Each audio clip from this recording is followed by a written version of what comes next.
An Australian cattle drive in the modern world averaged some 8 miles per day. That's in modern times, with modern methods, well organized, with everything all set up before they ever start this thing, and knowing they were going to do it. Riding either on horseback or, for all I know, they were riding in jeeps to move these cattle along. But cattle, you can keep them moving for a while, but sooner or later they got to rest. Sooner or later they've got to be watered. Sooner or later they've got to be fed. They've got to graze. They've got to get some grass in their belly. And so you can't, expect that to happen. And of course, when we go back to here, where every foot that they traveled had to be made by a footstep. They had to reach out with their feet and travel this distance. And so I think, it's kind of a question mark. Now, the distance from Ramses to Succoth, and Succoth, by the way, is the name that the Jews have for Feast of Tabernacles. Succoth, the distance from there is 20 miles, more or less. Actually, I think more than 20 miles. It's 20 miles on a straight line as the crow flies. And of course, when you walk, you don't necessarily go that way. You add a few miles to it in the process. Now, after that, the locations become less certain, but we can draw some conclusion. The first leg of their journey took them to Succoth. The direction of travel was southwest. If you lay your map out, draw a line straight through Ramses to Succoth and extend it on down, it comes very, very close to Mount Sinai. So we know the direction they were headed out of there was the shortest route to Sinai. Did they make it to Succoth in one day? Not a chance. Not a chance. It was the first place where it was worth pausing to regroup and to talk about where they were. This was their first chance to sort themselves out, was at Succoth, which is why I think that it was mentioned on this occasion. Now from there they went on. Exodus 13, verse 17. When Pharaoh let the people go, God did not lead them on the road through the Philistine country, though that was shorter. For God said, if they face war, they may change their minds and go right back into Egypt. Now they were going to face war, but they needed time. I was watching a documentary about Israel and their armies in the conquest of Palestine the other night, and with all their errors, they did get one thing straight, that it was necessary once they got to Sinai to spend a couple of years there, which they did, and that they actually trained their army while they were there. Up until this time, they were a bunch of slaves. They were not an army, and that somehow had to be changed. Well, anyway, God says if they go up through Palestine, which is what we're talking about, that's what this means. It means basically the shortest route was up through the Gaza Strip where the Palestinians lived, the Palestinians of that day. And those Palestinians were a little different. They were fighters. The Philistines were. This group that we got now are kind of like to hide in the shadows and lob things at you rather than coming up and facing you face to face. So God led the people around by the desert road toward the Red Sea. The Israelites went up out of Egypt, armed for battle. Actually, they were in ranks. Moses took the bones of Joseph with him because Joseph had made them swear an oath. He said, God will surely come to your aid, and then you must carry my bones with you from this place. So when they got up from Succoth, they camped then at Etham on the edge of the desert. By day, the Lord went ahead of them in a pillar of cloud to guide them on their way, by night in a pillar of fire, so they could travel day or night. But of course, they didn't travel day and night. That's just not possible for that particular gaggle of people. In fact, they would very shortly had to go off and leave me behind if they'd been doing that.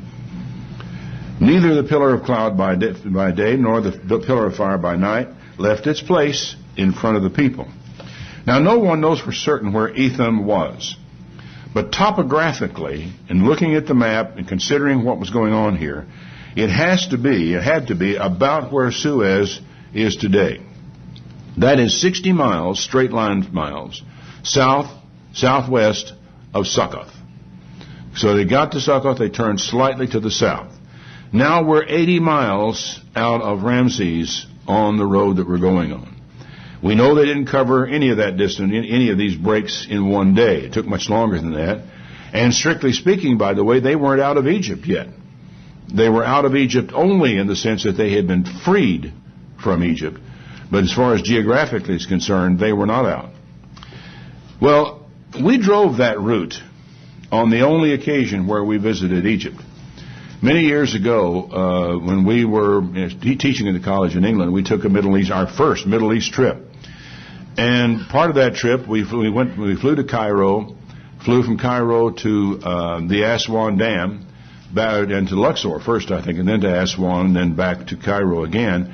And by the time we got back to Cairo again, we were able to meet a lady that we had made an appointment to meet before we ever left England. She was the wife of an American oil man working in Egypt, and she wanted to be baptized. So we met her, counseled with her, and borrowed her Volkswagen and drove down to the Red Sea. We had a choice. We could have taken her to Alexandria to baptize her, or we could have taken her to the Red Sea down by Suez. We had a choice. Now, does anybody here know why she didn't want to be baptized in the Nile? Pardon? Some of the babies? Well, actually, bilharzia was the concern. Might have been crocodiles, I suppose, but basically there's a parasite in the Nile River, which is, not sudden death. It's a long and miserable death if you get infected with bilharzia. You can look at that up on your Wikipedia. But anyway, we borrowed her Volkswagen, drove down to Suez because I wanted to see the Suez Canal. That was as much a reason as anything. And I also had this little event in mind as I drove down there, because I was watching as we went the topography that Israel would have had to walk over on their way down to the crossing of the Red Sea. In Exodus 14, the Lord said to Moses, "Tell the Israelites to turn back and encamp near Pi-hahiroth between Migdol and the sea. They are to encamp by the sea near Baal-zephon. Pharaoh will think the Israelites are wandering around the land confused. They are hemmed in by the desert. I will harden Pharaoh's heart. He will pursue them, but I'll gain glory for myself through Pharaoh and all his armies, and the Egyptians will know that I am the Lord." So the Israelites did what they were told to do. Now, we followed the road south from Suez, looking at the topography, and as time went on and we got further down there, we found ourselves increasingly hemmed in. Because as we made our way south, we had the Red Sea beginning to show up on our left side. We had rising hills with desert on the other side of them to the south. There was no place down there to go. We had some hills and the desert to the west of us. So we were driving right down into an area that Pharaoh, following behind us, would have said, "They're in a trap. We've got them." There was a beach there, and we baptized that lady in the Red Sea. It was a very, very, very special day for all of us. No one knows the exact spot where Israel went across. But this one looked right, and it was useful to me to kind of get a feeling for the time, the place, and the circumstances, and the very real sea that they had to cross. Now, I don't know for the life of me. I was looking at some maps that come along with some Bible software, and for some reason they put Pi-hahiroth, which was where they turned back to, clean up on the coast of the Mediterranean, up in the really barely outside of the Nile Delta. And I thought, why? And I have still not answered that question, why. But what's wrong with it becomes almost immediately apparent, and I'll show you, because if they were at the Mediterranean, what happens next is truly astonishing. When the king of Egypt was told the people had fled, Pharaoh and his officials changed their minds, and they said, "What have we done? We've let the Israelites go and lost their services." So he had his chariot made ready, took his army with him, 600 of his best chariots, along with the other chariots of Egypt, with officers in all of them. Had a whole army after these people. Well, you got a lot of people, 600 men, plus women, plus children to bring back.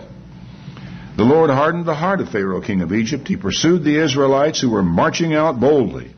The Egyptians, all Pharaoh's horses and chariots, horsemen and troops, pursued them and overtook them as they camped by the sea near Pi-hahiroth, opposite Baal-zephon. All right. As I said, the Bible Atlas I had put this thing clean up in the area of the Philistines or the Palestinians, the southern end of the Gaza Strip, perhaps. But there it was.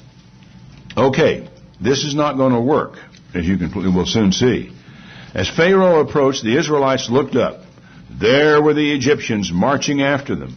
And they were terrified and cried out to the Lord. They said to Moses, "It would have been better for us to serve the Egyptians than to die in the desert." they would far have preferred slavery to death. It's hard to understand people sometimes. Who was it? Patrick Henry, who said, "Give me liberty or give me death." That people who would rather fight and die than to live in slavery to other people have said, no, it's worth fighting for, it's worth dying for. Well, it wasn't for these people. They said, "Was it because there were no graves in Egypt that you brought us out in the desert to die? What have you done bringing us out of Egypt? Didn't we tell you in Egypt, leave us alone? Let us serve the Egyptians." Liberty is expensive. Freedom has a cost. And it's a cost that for some reason people seem to be terribly willing to lay down. I've thought about this a great deal in the realization that we purchased our freedom in this country with the blood of an awful lot of good men. We've had to fight for it, and then we had to purchase the freedom of another very large segment of our population with the blood of our good men to free the black slaves in the Civil War. We have fought and died and bled for the freedom that these people were willing to just hand over. I think one thing we're going to have to watch for in this country is that as time passes, we are going to, in the early interim, fight strenuously against giving up even one tiny inch of our freedom because of the war on terror. And then, sooner or later, something's going to happen. Allow the terrorists to explode one dirty bomb in southern Manhattan and make it uninhabitable for 1,000 years, and all of a sudden the dynamics will change and we will accept all kinds of infringements on our freedom. It's a whole lot better to do it now while we can revoke what we did later on when the danger is past than it is to get further down that road and lose our freedoms altogether. Well, this was something that these people were willing to do. They were saying, let's go back. And Moses said, "Don't be afraid. Stand firm and you will see the deliverance the Lord will bring you today.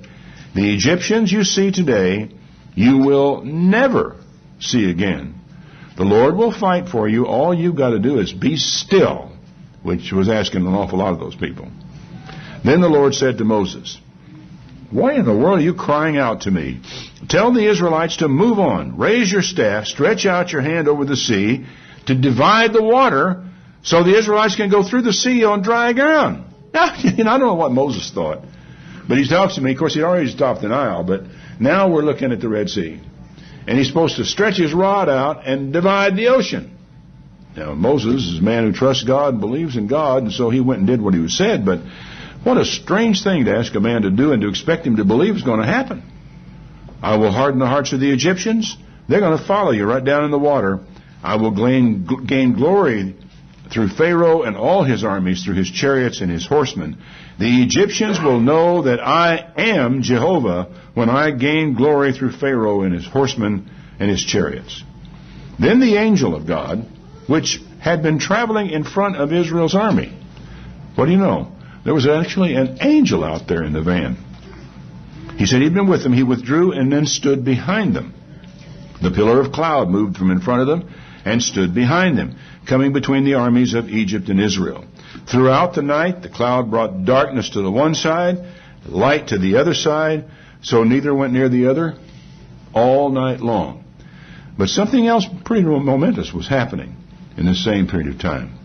Moses stretched out his hand over the sea, and all that night the Lord drove the sea back with a strong east wind and turned it into dry land. The waters were divided. The Israelites went through the sea on dry ground with a wall of water on their right and on their left. I really liked the way Cecil B. DeMille did that. He just said, the Bible says they had a wall on either side. Let's put a wall on either side. And no equivocation, no fiddling around, no trying to explain, well, they just crossed a marsh here and the wind dried it out overnight. Nothing like that. What he took was the description here and made the movie that way. And for those of you who don't know what movie I'm talking about, who came from Mars in the last, few years, it's the Ten Commandments. The Egyptians, and I presume we'll be seeing that again this week. I mean, can we ever get by an Easter without, Easter Passover season without that? I don't think so.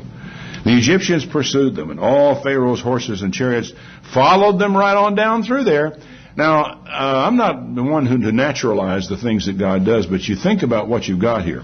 You've got talking about ground that has been underwater for a long period of time. And a crust has been formed over it with winds blowing all night as it was divided. Sufficient for a lot of people, cattle and what have you, to walk across it.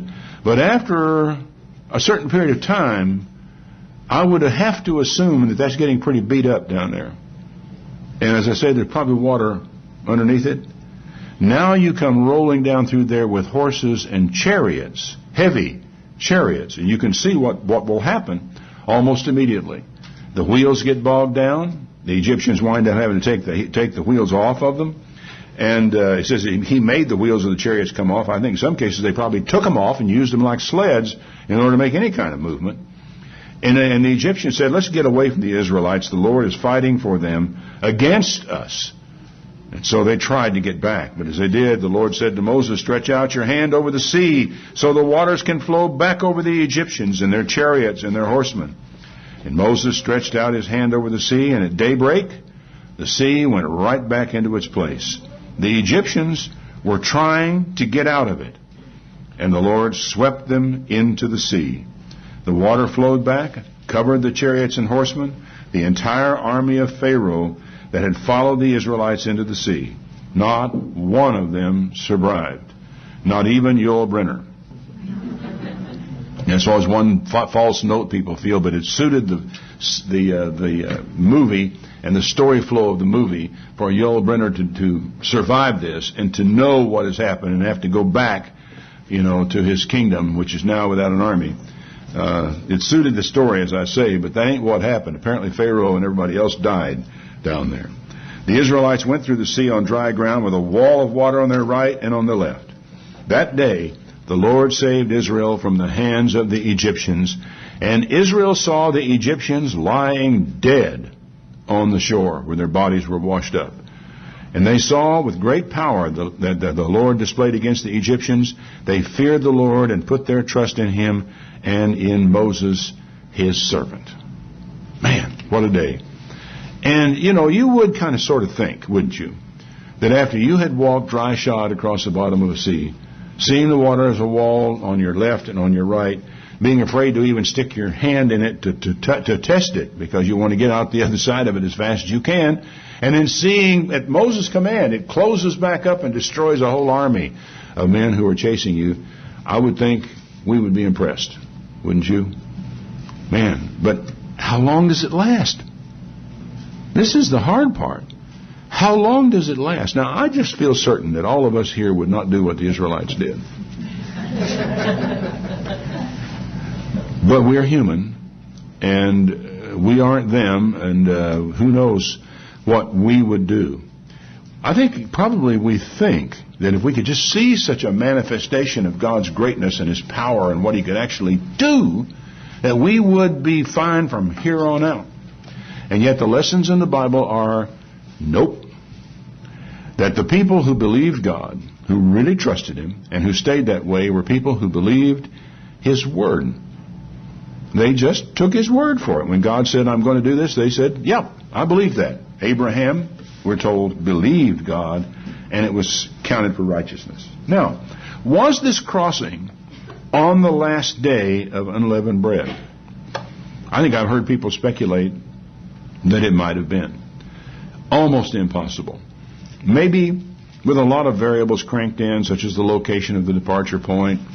Who knows? But frankly, more likely they averaged at the most 6 miles a day, and it took them 10 days to get there before they crossed. So they put their trust in Moses, at least for now.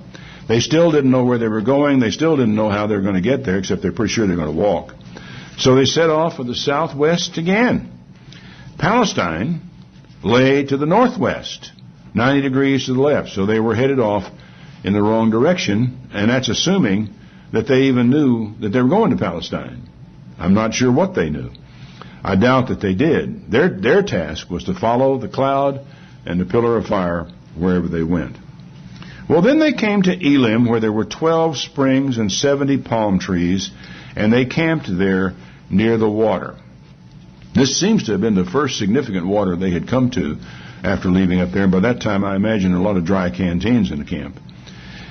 It says, the whole Israelite community then set out from Elim after this, and came to the desert of Sin, which is between Elim and Sinai, on the 15th day of the 2nd month after they came out of Egypt.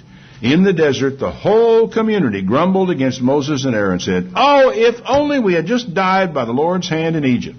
There we sat around pots of meat and ate all the food we wanted, and you brought us out in this desert to starve us to death." We wouldn't have done that, would we? No way we'd have done that. Now, this is 1 month to the day from when they had left Egypt. 30 days. They have covered about 120 miles as the crow flies in 30 days. An average of 4 miles a day. Probably less, actually, on a marching day than that. But nevertheless, that's what they wound up with. Because they didn't march on Sabbath. Actually, they could have actually on a good marching day have done 6 miles. But the average would have to come out less than that, because you're going to have camp set up, camp takedown. You're going to have stop and feed cattle. You're going to have to rest on the Sabbath day. So, I mean, the idea of it taking 4 miles per day is not the least bit unreasonable as you read through here. And they are less than halfway to Sinai. Not only that, the hardest travel is still ahead. If you look at the topography that they're going to be facing, making their way on down to Mount Sinai. Now, what follows on this is the story of the manna, and then hence the very strong presumption they did not travel on the Sabbath day because they were observing it. They didn't collect any manna on that day. They're supposed to stay home and eat what they had prepared the day before. So the manna is given. The lessons of the manna are beginning to be learned. How long were they in this place? It's hard to say. They could have been there several days. They might have even been there a week, but we just simply aren't told.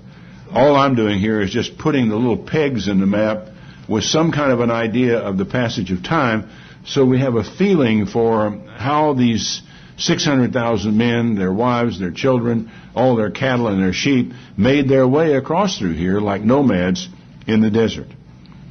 Exodus 17. The whole Israelite community set out from the desert of Sin, traveling from place to place as the Lord commanded. That's an interesting expression. They traveled from place to place to place. They're camping as they go along the way. I imagine some of their camps were pretty simple.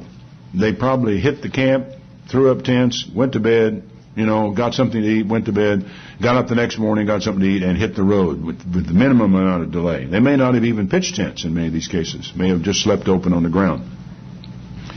They set out from this, traveling from place to place as the Lord commanded. They camped at Rephidim. There was no water for the people to drink. And I can really imagine a certain degree of panic starting to set in when there's not any water.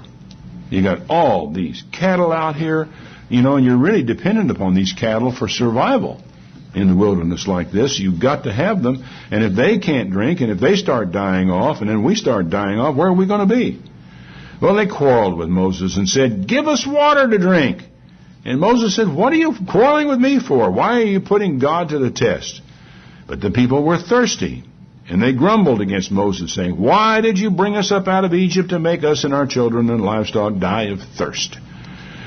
Boy, they really didn't have a clue. They really didn't have a clue.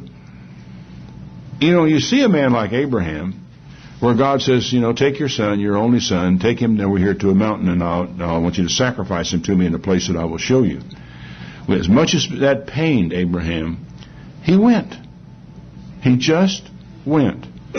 And when God told him, your seed is going to be like the sand of the sea and like the stars of the sky for multitude, he believed in God. He just said, yes, I believe that you're going to do that.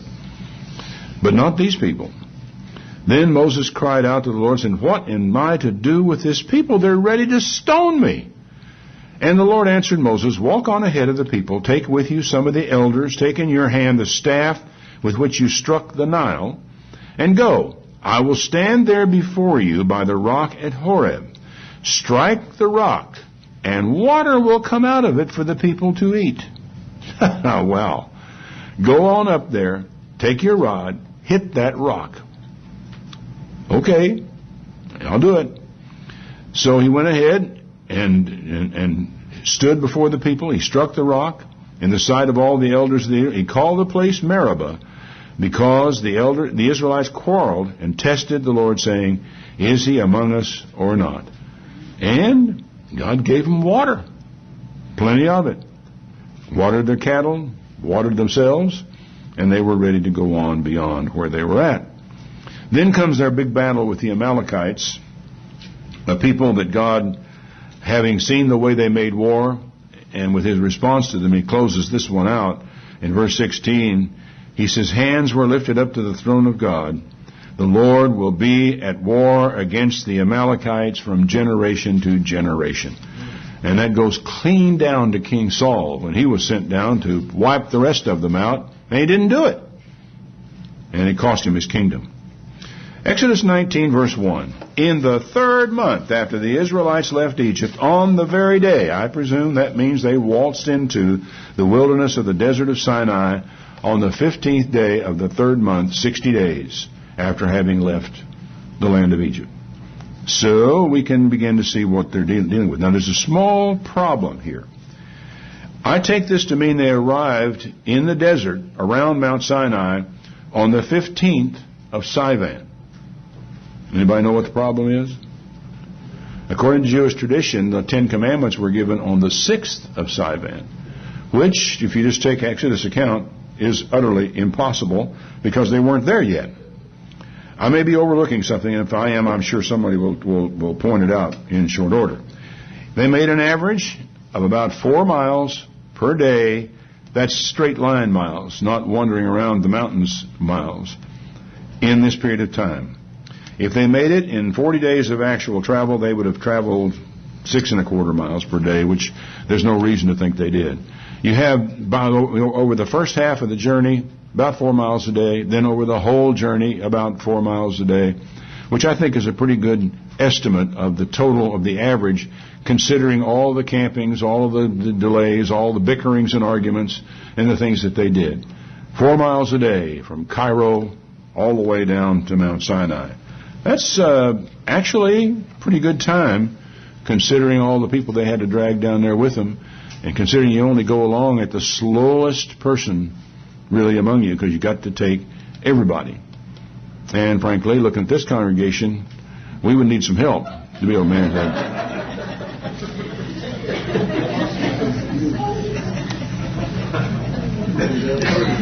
So Moses went up to God and called him, because God called him up to the mountain and said, this is what you are to say to the house of Jacob and what you're to tell the people of Israel.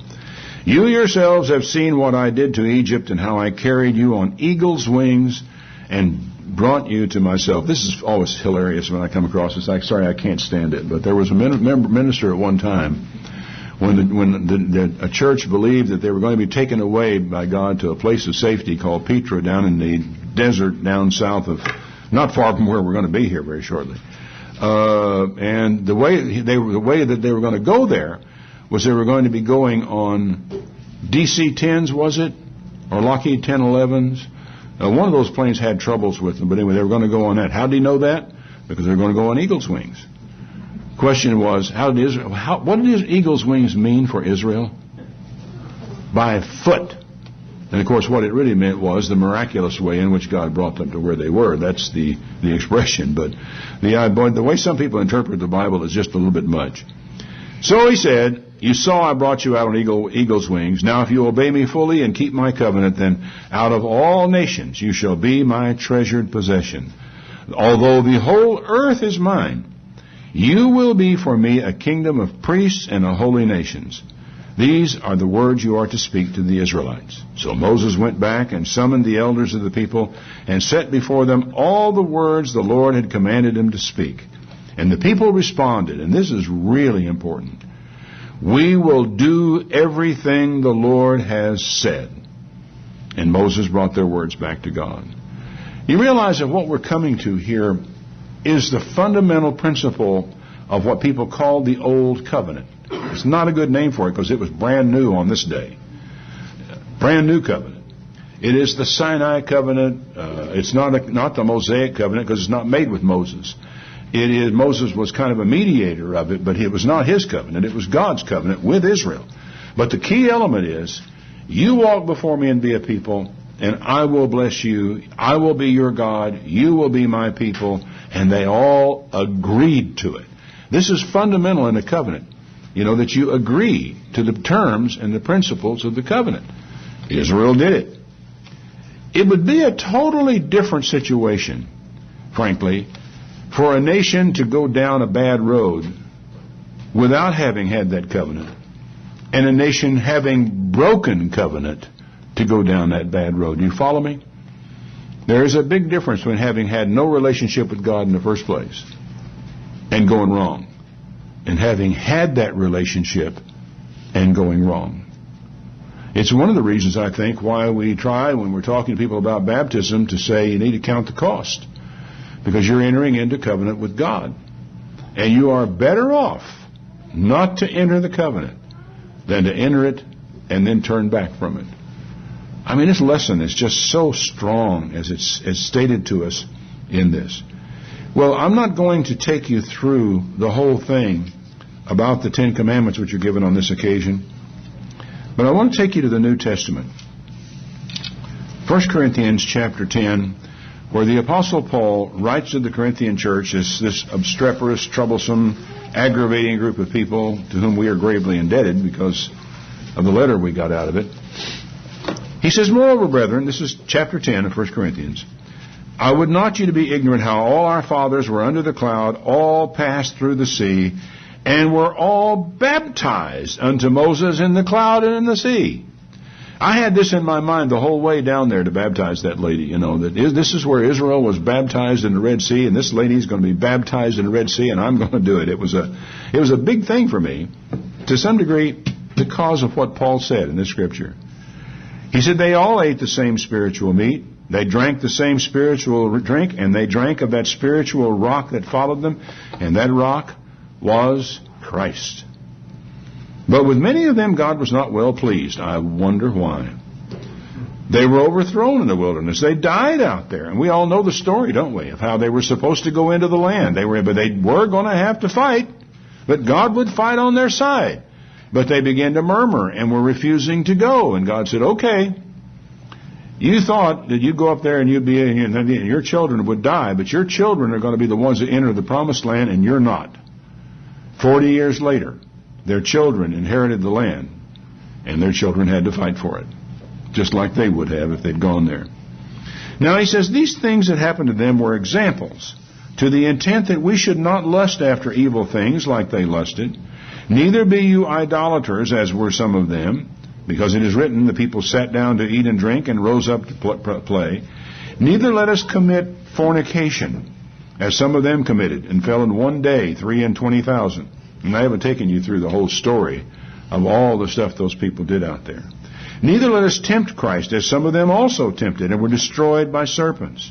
Neither murmur you, as some of them also murmured, and were destroyed of the destroyer.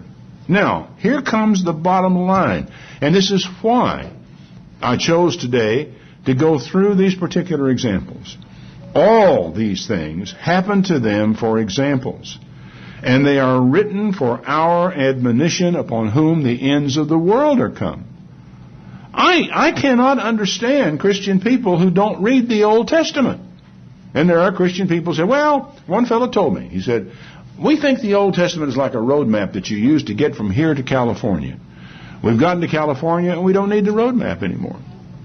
And he was about as ignorant of the Old Testament as I am of nuclear physics. He just didn't know.